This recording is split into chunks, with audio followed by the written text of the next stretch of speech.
Hello, everyone. Welcome back to the Talk Flora podcast. I'm Emma.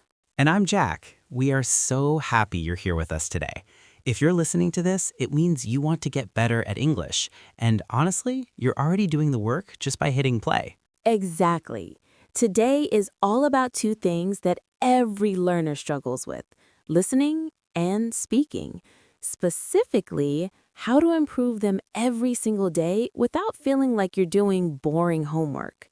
Homework. Nobody likes that word. But Emma, let's be real. Most people find listening really scary. They feel like everyone speaks too fast. Like a racing car, right? Exactly. You hear a native speaker and it just sounds like one long, blurry word. I know that feeling so well. Even for us, when we learn other things, that wall of sound is intimidating. But today, we're going to break that wall down. We're going to talk about how to train your ears and your tongue to work together. And guys, we want this to be a conversation. We aren't teachers in a classroom, we're your friends. So grab a coffee, maybe a notebook, and let's dive in. Emma, where do we even start? I think we start with the input. You can't speak if you don't listen. It's like a cup. You have to pour the water in before you can pour it out. I love that. So listening is the water?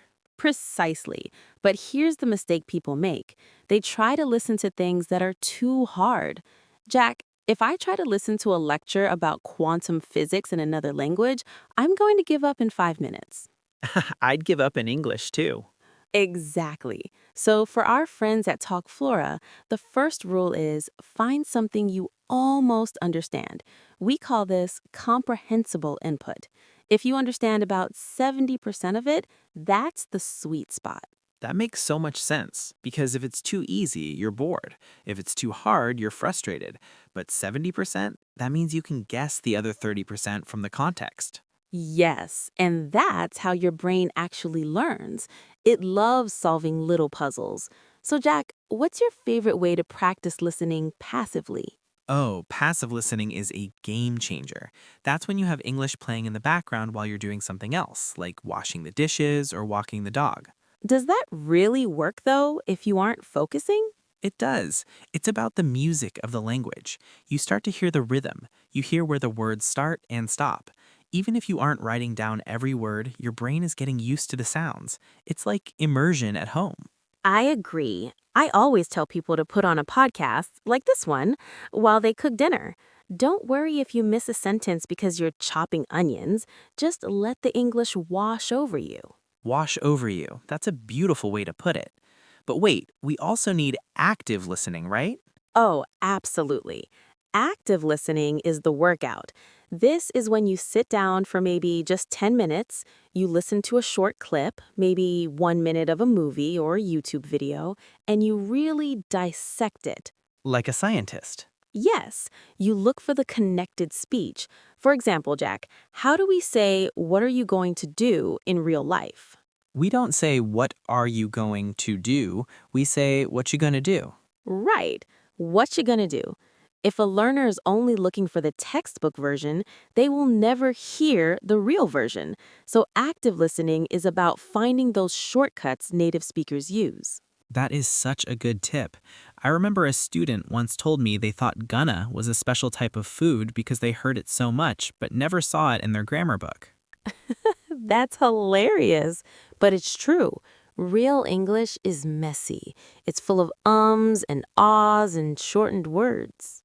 Okay, so we've got listening, passive and active. But Emma, what about speaking? That's the part that makes people's hands sweat. Oh, the sweaty palm stage. I know it well.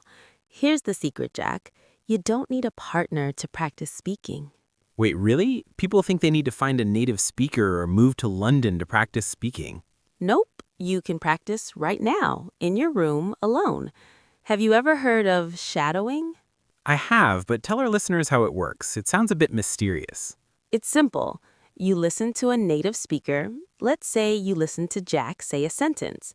Then you repeat it immediately after him. You try to copy his speed, his emotion, and even his pauses. You become his shadow. So if I say, "I'm really hungry, let's go get some pizza," the learner says it right after me? Exactly. I'm really hungry, let's go get some pizza. Same energy. I love that because it takes away the stress of what should I say? The words are already there. You just have to focus on the how. Precisely. It builds muscle memory. Your mouth muscles need to learn how to move differently for English sounds. You know what I do sometimes? It's a bit weird, Emma.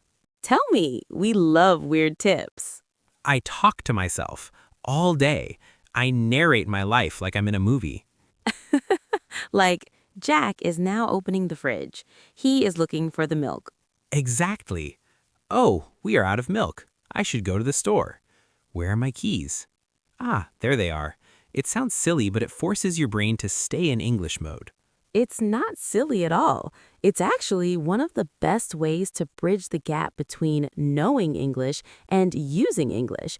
Because when you're alone, there is zero pressure. No one is judging you. No one is correcting your grammar. That's the big one, isn't it? The fear of being judged? It's the number one killer of progress. People are so afraid of making a mistake that they just stay silent. But Jack, if you want to learn to play the guitar, you're going to play some bad notes at first, right? Oh, I played only bad notes for the first 3 months. My neighbors hated me. But you didn't stop, and now you're great. Speaking English is the same. Mistakes are the evidence that you're trying. If you don't make mistakes, you aren't growing. I want to tell everyone listening, we don't care about your grammar mistakes. We care about your message. If you say, I go store yesterday, I know exactly what you mean. The communication happened. Success. Yes, high five to that. Focus on communication, not perfection. So let's recap a bit. For listening, immerse yourself, use podcasts. For speaking, shadow people and talk to yourself. But Emma, what about vocabulary? It's hard to speak if you don't have the words. True, but here's my advice. Don't learn lists of words. Learn phrases. Why phrases? Because words are like single Lego bricks. If I give you 1,000 bricks, it takes a long time to build a house. But phrases are like pre-built walls. You just put them together. Give me an example. Instead of just learning the word decision, learn the phrase make a decision. So when you're speaking, you don't have to think, which verb goes with decision? Do I do a decision? Do I take a decision? No, you just pull the whole pre-built wall out of your brain. I need to make a decision. That is so much faster. It makes the speaking flow much better. It's like having a toolbox ready to go. Exactly. And you can find these phrases everywhere, in movies, in songs, in our conversations. When you hear a phrase you like, write it down. I also want to talk about the power of three. The power of three? Tell me more. Every day, try to learn 3 new things. Just 3. Maybe 1 new word, 1 new phrase, and 1 new pronunciation trick. If you do that every day for a year, that's over 1,000 new things. I love that because it's not overwhelming. Anyone can do 3 things. Right, it's about consistency. Doing 10 minutes every day is 100 times better than doing 5 hours once a week. Consistency is the secret sauce. It really is. Now, Emma, I have a question for you. A lot of our listeners say, Jack, I can understand you perfectly, but when I watch a movie, I understand nothing. Why? Oh, that's a classic. It's because Jack and I are being kind to you. We are speaking clearly, we are using teacher voice or podcast voice. Guilty. But actors in movies, they are mumble speaking. They have background music, explosions, and slang. My advice, turn on the subtitles. Wait, I thought subtitles were cheating. No way, they're a bridge. Start with English subtitles. If you hear a word and see it at the same time, your brain makes a double connection. It's very powerful. And then, once you feel brave, turn them off for 5 minutes. See how much you can catch. Exactly. It's a ladder. You climb 1 step at a time. You know what else helps? Recording yourself. Oh, people hate this one. They hate the sound of their own voice. I know. I hate my voice too when I hear it back, but it's so helpful. Record yourself speaking for 1 minute on your phone. Then listen to it. You will notice things you didn't notice while you were speaking. Like, oh, I keep saying every 2 seconds, or I forgot to put the S on he walks. Precisely. You become your own teacher, and it's amazing to look back after a month and listen to your old recordings. You'll see how much you've improved. That feeling of look how far I've come is the best motivation. It really is. Now, let's talk about a real-life scenario. Suppose you're at a coffee shop. You want to practice. What do you do?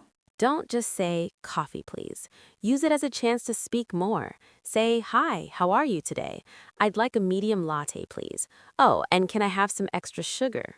Even if you're nervous, those extra 3 seconds of speaking are like a mini workout for your brain. And most people are very nice. They won't judge you. They just want to help you get your coffee. What if you live in a country where no one speaks English?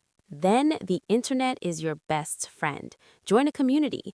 Go to the comments section of a YouTube video like ours and write something, or find a language exchange partner online. There are so many apps now where you can talk to people for free. There's no excuse anymore. None at all. The world is your classroom. Emma, I'm feeling really inspired right now. I hope our listeners are too. I hope so.